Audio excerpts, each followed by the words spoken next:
سیرت انبیاء یا رب چلا دے ہم کو بھی تو نیک راستے، صدقہ ہمیں بھی سیرت انبیاء کا دے۔ الحمد للہ رب العالمین والصلاة والسلام على سید الانبیاء والمرسلین، اما بعد فاعوذ باللہ من الشیطان الرجیم، بسم اللہ الرحمن الرحیم۔ الصلاة والسلام علیک یا رسول اللہ وعلى آلک واصحابک یا حبیب اللہ۔ الصلاة والسلام علیک یا نبی اللہ وعلى آلک واصحابک یا نور اللہ۔ حضرت امیر المؤمنین عمر بن خطاب رضی اللہ تعالی عنہ، آپ کا ارشاد پاک ہے، ان الدعاء موقوف بین السماء والارض، بے شک دعا آسمان اور زمین کے درمیان میں ٹھہری رہتی ہے۔ کب تک؟ فرمایا حتی تصلی علی نبیک صلی اللہ تعالی علیہ وآلہ وسلم، یہاں تک کہ تو اپنے نبی صلی اللہ تعالی علیہ وآلہ وسلم پر درود بھیجے۔ صلو علی الحبیب صلی اللہ تعالی علی محمد صلی اللہ تعالی علیہ وسلم۔ پیارے پیارے اسلامی بھائیوں اور مدنی چینل کے ناظرین، ہم آج پھر اپنے پروگرام سیرت انبیاء میں آپ کو خوش آمدید کہتے ہیں۔ حصول ثواب کی خاطر بیان سننے سے پہلے اچھی اچھی نیتیں بھی فرما لیجیے کہ فرمان مصطفیٰ صلی اللہ تعالی علیہ وآلہ وسلم ہے، نیت المؤمن خیر من عملہ، مومن کی نیت اس کے عمل سے بہتر ہے۔ ناظرین، آج کے اس پروگرام میں ہم جس عنوان پر بات کرنے جا رہے ہیں وہ ہے حضرت زکریا علی نبینا وعلیہ الصلاۃ والسلام کا تعارف، آپ کی سیرت۔ آپ کا نام زکریا ہی ہے، اور ایک قول کے مطابق جو آپ کا نسب نامہ ہے وہ حضرت سلیمان علیہ السلام، پھر وہاں سے حضرت داود علی نبینا وعلیہ الصلاۃ والسلام تک پہنچتا ہے۔ حضرت زکریا علی نبینا وعلیہ الصلاۃ والسلام کے بارے میں آتا ہے کہ آپ نیکیوں میں جلدی کرنے والے تھے، بڑی رغبت اور بڑے ڈر سے اللہ تبارک و تعالیٰ کو پکارنے والے تھے، اللہ تبارک و تعالیٰ کے حضور دل سے جھکنے والے تھے۔ ایک تو فقط جھکنا ہے، دوسرا دل سے جھکنا ہے۔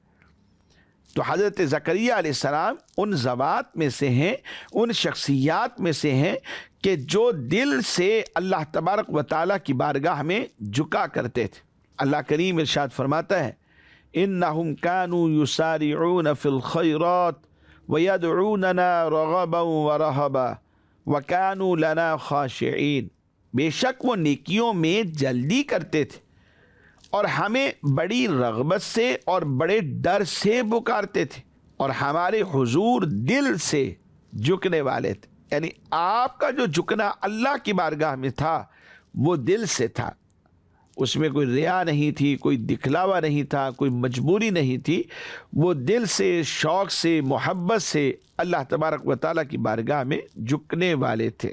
اللہ تبارک و تعالیٰ نے بھی حضرت زکریا علیہ السلام کو بہت سارے انعامات سے نوازا، آپ کو نعمت ہدایت سے نوازا۔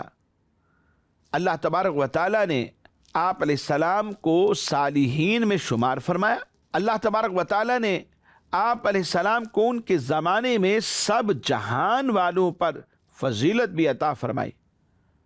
چنانچہ قرآن پاک میں ارشاد باری تعالیٰ ہے، وَزَكَرِيَّا وَيَحْيَا وَعِيسَى وَإِلْيَاسَ كُلٌّ مِّنَ الصَّالِحِينَ وَإِسْمَاعِيلَ وَالْيَسَعَ وَيُونُسَ وَلُوطًا وَكُلًّا فَضَّلْنَا عَلَى الْعَالَمِينَ، اور زکریا اور یحییٰ اور عیسیٰ اور الیاس کو ہدایت یافتہ بنایا۔ فرمایا کہ یہ سب کے سب ہمارے خاص بندوں میں سے ہیں، اور اسماعیل اور یسع اور یونس اور لوط کو ہدایت دی، اور ہم نے سب کو تمام جہانوں پر فضیلت بھی عطا فرمائی. اور یہ جو فضیلت ہے یہ ان کے اپنے زمانے میں، یعنی ان کے زمانے میں سب جہان والوں پر اللہ تبارک و تعالیٰ نے انہیں فضیلت عطا فرمائی. آپ علیہ السلام نے فرزند کی، بیٹے کی دعا کی، وارث کی دعا کی تو اللہ تبارک و تعالیٰ نے اسے قبول فرمایا. آپ علیہ السلام کے لیے آپ کی زوجہ کا بانجھ پن ختم کر کے اسے اولاد پیدا کرنے کے قابل بنا دیا، اور انہیں سعادت مند ایک خوش بخت فرزند بیٹا حضرت یحییٰ علیہ السلام کی صورت میں اللہ کریم نے عطا فرمایا. چنانچہ ارشاد باری تعالیٰ ہے وَزَكَرِيَّا إِذْ نَادَى رَبَّهُ رَبِّ لَا تَذَرْنِي فَرْدًا وَأَنْتَ خَيْرُ الْوَارِثِينَ فَاسْتَجَبْنَا لَهُ وَوَهَبْنَا لَهُ يَحْيَىٰ وَأَصْلَحْنَا لَهُ زَوْجَهُ. اور زکریا کو یاد کرو جب اس نے اپنے رب کو پکارا، اے میرے رب مجھے اکیلا نہ چھوڑ اور تو سب سے بہتر وارث ہے. اللہ کریم فرماتا تو ہم نے اس کی دعا قبول کی اور اسے یحییٰ عطا فرمایا اور اس کے لیے اس کی بیوی کو قابل بنا دیا. ناظرین، جب حضرت حنا رضی اللہ تعالی عنہا نے ولادت کے بعد حضرت بی بی مریم رضی اللہ تعالی عنہا کو ایک کپڑے میں لپیٹ کر بیت المقدس کے علماء کے سامنے پیش کر دیا کہ وہ انہیں اپنی کفالت میں لے لیں، کیونکہ انہوں نے حضرت بی بی مریم رضی اللہ تعالی عنہا کی ولادت سے پہلے ہی جو پیٹ میں تھا، جو شکم میں تھا، اس کے حوالے سے منت مان رکھی تھی. اور ہوا یہ کہ ہوئی بیٹی، اور بیٹیوں کو عموماً اس طرح وقف نہیں کیا جاتا تھا، لیکن چونکہ آپ منت مان چکی تھی اس لیے آپ نے ایک کپڑے میں لپیٹ کر بیت المقدس کے علماء کے سامنے انہیں پیش کر دیا تاکہ وہ اپنی کفالت میں لے لیں. ان علماء کو بہت معزز شمار کیا جاتا تھا. حضرت ہارون علیہ السلام کی اولاد میں سے تھے اور بیت المقدس کی جو خدمت ہے اس کے اوپر مامور تھے. چنانچہ حضرت مریم رضی اللہ تعالی عنہا حضرت عمران رضی اللہ تعالیٰ عنہ کی بیٹی تھی، جو ان علماء میں ایک ممتازی حیثیت رکھتے تھے. ان کا خاندان بھی بنی اسرائیل میں بہت اعلیٰ اور صاحب علم خاندان گردانا جاتا تھا. اس لیے 27 کے قریب ان سب علماء نے حضرت بی بی مریم رضی اللہ تعالی عنہا کو اپنی پرورش میں لینے کا اظہار کیا. حضرت زکریا علیہ السلام نے فرمایا میں ان کا سب سے زیادہ حقدار ہوں. اس کی وجہ بھی بیان فرمائی، کیونکہ میرے گھر میں ان کی خالہ ہے. معاملہ اس پر ختم ہوا کہ قرآن اندازی کی جائے. اللہ کریم اس بارے میں ارشاد فرماتا ہے ذَلِكَ مِنْ أَنْبَاءِ الْغَيْبِ نُوحِيهِ إِلَيْكَ وَمَا كُنْتَ لَدَيْهِمْ اذ یلقون اقلامهم ایہم یکفل مریم وما کنت لدیہم اذ یختصمون. یہ غیب کی خبریں ہیں جو ہم خفیہ طور پر تمہیں بتاتے ہیں، اور تم ان کے پاس موجود نہ تھے جب وہ اپنی قلموں سے قرعہ ڈالتے تھے کہ ان میں کون مریم کی پرورش کرے گا، اور تم ان کے پاس نہ تھے جب وہ جگڑ رہے تھے. چنانچہ جن قلموں سے تورات لکھا کرتے تھے ان کے ذریعے قرعہ اندازی کی گئی، اور طے یہ پایا کہ ہر کوئی اپنا قلم پانی میں رکھے. جس کا قلم پانی کے بہاؤ کے الٹی طرف بہنا شروع ہو گیا وہ کفالت کا حقدار ہوگا. مثال کے طور پر پانی ایسے بہہ رہا ہے، پانی کا بہاؤ یوں ہے، لیکن اگر قلم یوں بیک کی طرف جانا شروع ہو گیا تو جس کا قلم واپس جائے گا وہ حضرت بی بی مریم رضی اللہ تعالی عنہا کی کفالت کرے گا. سب نے اپنے اپنے قلم ڈالے، لیکن جس طرف بہاؤ تھا اسی طرف بہنے لگے. جب حضرت زکریا علیہ نبینا علیہ الصلوۃ والسلام نے وہ قلم اپنا رکھا تو وہ اس بہاؤ کی طرف جانے کی بجائے واپسی پیچھے کی طرف آ گیا. تو طے کی ہوئی شرط کے مطابق حضرت زکریا علیہ نبینا علیہ الصلوۃ والسلام ہی آپ کی کفالت کے حقدار ٹھہرے. حضرت مریم رضی اللہ تعالی عنہا کی کفالت ملنے کے بعد حضرت زکریا علی نبینا علیہ الصلاۃ والسلام نے ان کی پرورش کی طرف ایک خصوصی توجہ فرمائی۔ آپ علیہ السلام نے ان کے لیے ایک کمرہ مخصوص فرما دیا تھا جس میں آپ علیہ السلام کے سوا اور کوئی بھی داخل نہیں ہوتا تھا۔ اللہ تبارک و تعالیٰ نے حضرت مریم رضی اللہ تعالی عنہا کو بہت زیادہ عظمت عطا فرمائی۔ آپ کی پرورش دوسرے بچوں کے مقابلے میں بہت تیزی کے ساتھ ہوئی۔ آپ رضی اللہ تعالی عنہا کے پاس بے موسم کے پھل آتے جو جنت سے اترتے تھے۔ جب حضرت زکریا علیہ نبینا علیہ الصلاۃ والسلام آپ رضی اللہ تعالی عنہا کے پاس محراب یعنی عبادت کی جگہ میں آپ تشریف لائے تو وہاں بے موسم کے پھل آپ کو نظر آئے۔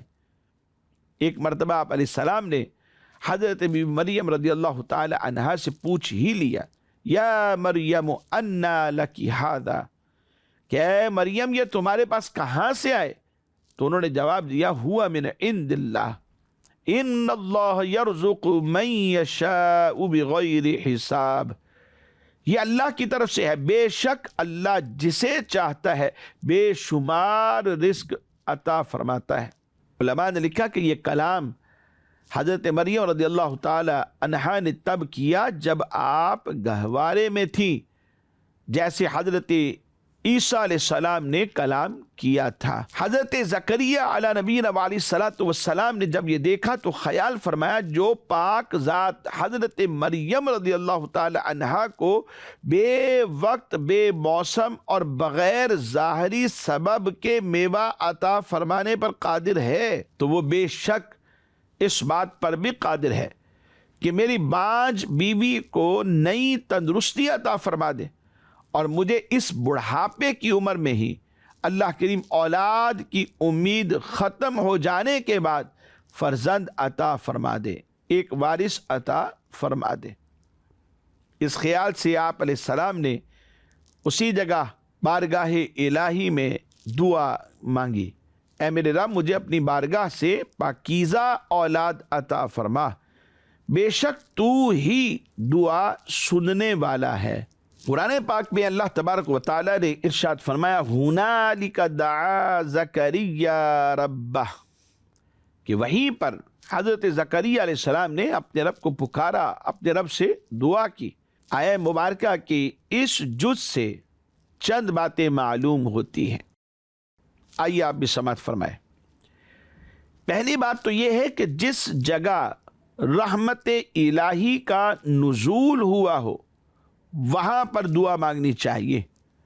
جیسے جس مقام پر حضرت مریم رضی اللہ تعالی عنہا کو غیب سے رزق ملتا تھا، وہیں پر حضرت زکریا علیہ نبینا علیہ الصلاۃ والسلام نے اپنے رب کو پکارا، اپنے رب سے دعا مانگی۔ اسی وجہ سے خانہ کعبہ اور نبی پاک صلی اللہ تعالی علیہ وآلہ وسلم کے روضہ اقدس اور مزارات اولیاء پر جا کر مسلمان دعا مانگتے ہیں، اور ایسا کرنا زیادہ فائدہ مند ہے۔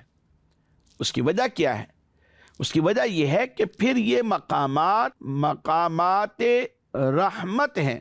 وہ کیسے؟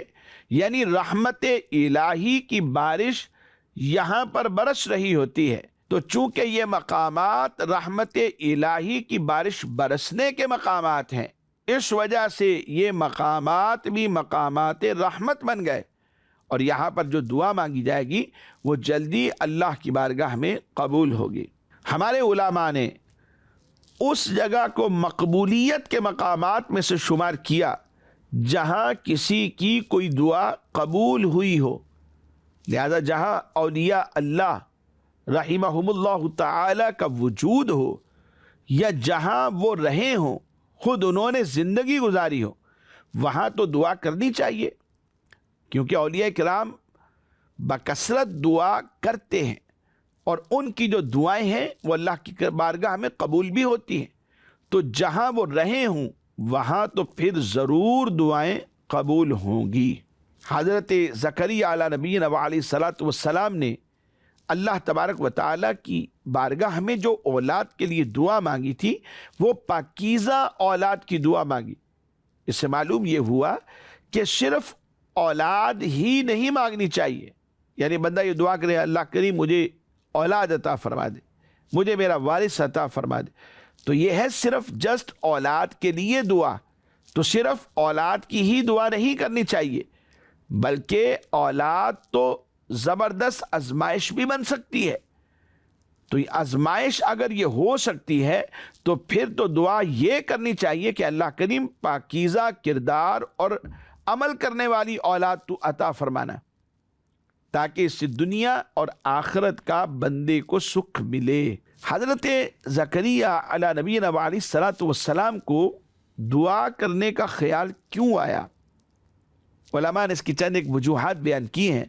ان میں سے ایک یہ ہے کہ آپ نے جب دیکھا کہ اللہ تبارک و تعالیٰ نے حضرت مریم رضی اللہ تعالی عنہا کو بے موسم کے پھل عطا فرمائے ہیں، تو آپ کے دل میں خیال پیدا ہوا اگرچہ کہ میری عمر بڑھاپے تک پہنچ چکی ہے اور میری زوجہ بھی بانجھ ہو چکی ہے، لیکن اللہ تبارک و تعالیٰ اپنی قدرت کاملہ سے مہربانی فرما دے تو کچھ بعید نہیں۔ تو آپ نے پھر اولاد کی دعا کی۔ جب اللہ تبارک و تعالیٰ نے لڑکوں کی جگہ لڑکی کو قبول کر لیا تو اس پر بھی خیال آیا کہ بوڑھے کو جوان اور بانجھ کو غیر بانجھ کا مقام عطا فرما دے تو یہ بھی اس کی رحمت کا ہی ایک حصہ ہوگا۔ اور یہ بات بھی پتہ چلی کہ بیت المقدس کی خدمت کے لیے بڑوں کو قبول کیا جاتا تھا۔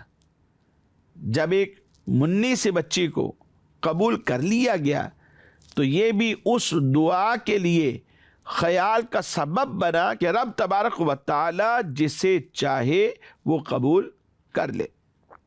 حضرت مریم رضی اللہ تعالی عنہا کو اللہ تبارک و تعالی نے کلام کرنے کی طاقت عطا فرمائی، حالانکہ بچے نہیں بولتے، تو آپ کو خیال آیا کہ بے وقت اولاد عطا کرنا یہ بھی اس کی اسی طرح مہربانی ہو سکتی ہے۔ مدنی چینل کے ناظرین، یہاں پر ایک اعتراض بھی ہو سکتا ہے، جبکہ ہمارے شارحین نے مفسرین نے اعتراض بھی کیا تو ساتھ میں جواب بھی دیا۔ اعتراض یہ ہے کہ حضرت زکریا علیہ نبینا علیہ الصلوۃ والسلام کو حضرت بی بی مریم رضی اللہ تعالی عنہا کی کرامت دیکھنے سے پہلے اللہ تبارک و تعالیٰ کی قدرت کاملہ پر کیا یقین نہیں تھا؟ جو کرامت دیکھنے کے بعد انہوں نے دعا مانگی، پہلے ہی مانگ لیتے۔ تو اس پر ہمارے علماء نے جو جواب دیا ہے، فرمایا اولاً تو یہ اعتراض ہی درست نہیں ہے۔ اس کی وجہ یہ ہے کیونکہ حضرات انبیاء کرام علیہ الصلوۃ والسلام اللہ تبارک و تعالیٰ کی قدرت پر کامل اور غیر متزلزل یقین رکھتے ہیں، اور حضرت زکریا علیہ السلام بھی اس سے مستثنی نہیں تھے۔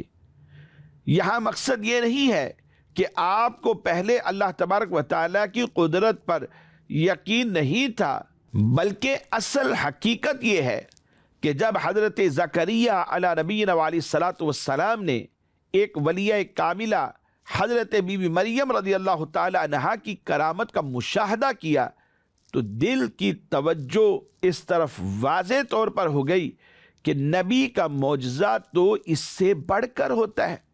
ولی کی کرامت کا حال یہ ہے تو نبی کے معجزے کا عالم کیا ہوگا؟ تو ان کرامات کے مشاہدہ پر اولاد کی طمع پھر بڑھ گئی اور توجہ زیادہ ہو گئی، اور عرض کرنے کا پھر خیال آیا، اور پھر حضرت زکریا علیہ نبینا علیہ الصلوۃ والسلام نے اپنے رب تبارک و تعالیٰ کی بارگاہ میں دعا کی۔ ناظرین، حضرت زکریا علیہ نبینا علیہ الصلوۃ والسلام بہت بڑے عالم تھے۔ بنی اسرائیل کی قربانیاں بارگاہ الہی میں آپ علیہ السلام ہی پیش کیا کرتے تھے، اور مسجد شریف میں آپ علیہ السلام کی اجازت کے بغیر کوئی بھی داخل نہیں ہو سکتا تھا۔ ایک دن آپ علیہ السلام دروازہ بند کر کے محراب میں نماز ادا فرما رہے تھے، اور لوگ باہر داخلے کی اجازت کا انتظار کر رہے تھے کہ اچانک ایسا ہوا، ایک سفید پوش نوجوان وہاں پر آ گیا اور آپ نے اس کو دیکھا۔ وہ کون تھے؟ وہ سید الملائکہ حضرت جبرائیل امین علیہ السلام تھے۔ انہوں نے آپ علیہ السلام کو فرزند کی بشارت دیتے ہوئے عرض کی، ان اللہ یبشرک بیحییٰ مصدقا بکلمۃ من اللہ وسیدا وحصورا ونبیا من الصالحین، بے شک اللہ آپ کو یحییٰ کی خوشخبری دیتا ہے جو اللہ کی طرف کے ایک کلمہ کی تصدیق کرے گا، اور وہ سردار ہوگا اور ہمیشہ عورتوں سے بچنے والا اور صالحین میں سے ایک نبی ہوگا۔ ناظرین، ایک عرصے تک آپ علیہ السلام نے بنی اسرائیل میں تبلیغ و ہدایت اور رشد و نصیحت کا جو فریضہ ہے وہ سر انجام دیا، اور آخر کار وصال ظاہری فرمایا۔ آپ علیہ السلام کی وفات سے متعلق بعض مورخین کی یہ رائے ہے کہ آپ علیہ السلام کی وفات جو ہے وہ طبعی موت کے ذریعے سے ہوئی تھی۔ جیسے عام روٹین میں ایک بندہ اس دنیا سے وقت ختم ہوا تو جناب چلا جاتا ہے، نہ کوئی اسے عذر ہے، نہ کوئی بیماری ہے، نہ کوئی پریشانی ہے، اچانک بس موت آئی اور اس دنیا سے رخصت ہو گیا۔ تو آپ علیہ السلام کی جو وفات ہے وہ بھی طبعی موت کے ذریعے سے ہوئی، اور بعض علماء نے یہ بھی لکھا کہ کچھ عرصہ گزرنے کے بعد حالات نے کروٹ بدلی تھی، اور یہود حضرت زکریا علیہ السلام اور آپ کے فرزند حضرت یحییٰ علیہ السلام کی جان کے دشمن بن گئے تھے۔ چنانچہ پہلے انہوں نے حضرت یحییٰ علیہ السلام کو شہید کیا، اس کے بعد یہ لوگ حضرت زکریا علیہ السلام کی طرف متوجہ ہوئے تاکہ انہیں بھی شہید کر دے۔ آپ علیہ السلام یہ دیکھ کر وہاں سے ہٹ گئے اور ایک درخت کے شگاف میں روپوش ہو گئے، اور انہوں نے ظالموں نے اسی درخت پر آرا چلا دیا، اور درخت کے ساتھ آپ علیہ السلام کے بدن اقدس کے بھی 2 ٹکڑے کر دیے گئے۔ الامان والحفیظ، بنی اسرائیل نے حضرت زکریا اور حضرت یحییٰ علیہ السلام کو شہید کر دیا، تو اللہ تبارک و تعالیٰ نے ان پر اہل فارس اور روم کو مسلط کیا تاکہ وہ انہیں قتل کریں، قید کریں، اور انہیں اتنا پریشان کریں کہ رنج و پریشانی کے آثار ان کے چہروں سے بالکل واضح ہو جائیں، نمایاں ہو جائیں۔ پھر ان مسلط ہونے والے لوگوں نے یہ بھی کیا کہ وہ بیت المقدس کی مسجد میں داخل ہوئے اور اسے ویران کر دیا، اور بنی اسرائیل کے شہروں پر غلبہ پا کر انہیں تباہ و برباد کر دیا۔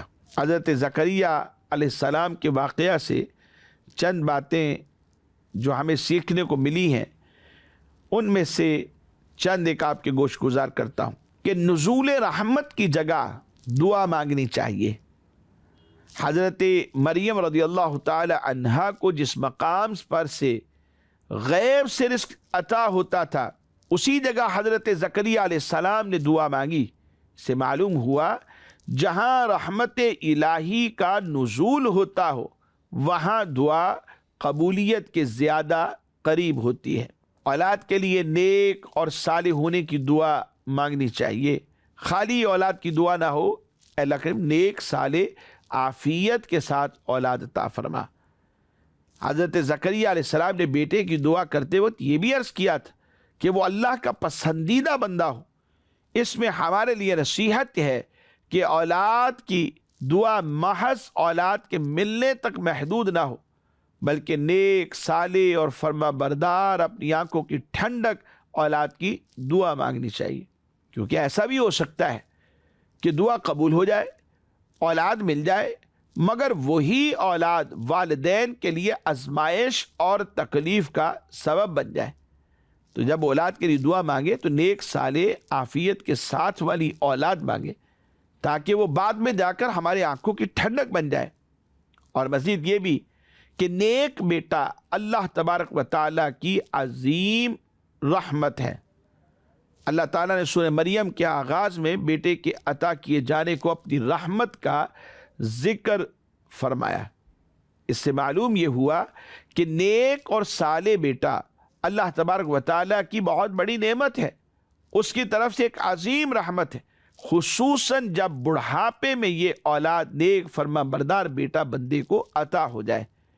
نیک اولاد والدین کی خدمت کرتی ہے، بڑھاپے میں ان کا سہارا بنتی ہے، اور والدین کے وصال کے بعد اس سارے ثواب کے ذریعے سے انہیں فائدہ بھی پہنچاتی ہے۔ تو مدنی چینل کے ناظرین، آج کا ہمارا پروگرام تھا حضرت زکریا علیہ نبینا علیہ الصلوۃ والسلام کے حوالے سے۔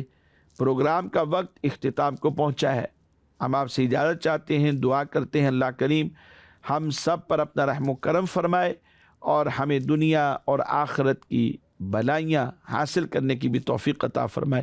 آمین بجاہ النبی الامین صلی اللہ تعالی علیہ وآلہ وصحبہ وبارک وسلم۔ سیرت انبیاء یا رب چلا دے ہم کو بھی تو نیک راستے، صدقہ ہمیں بھی سیرت انبیاء کا دے۔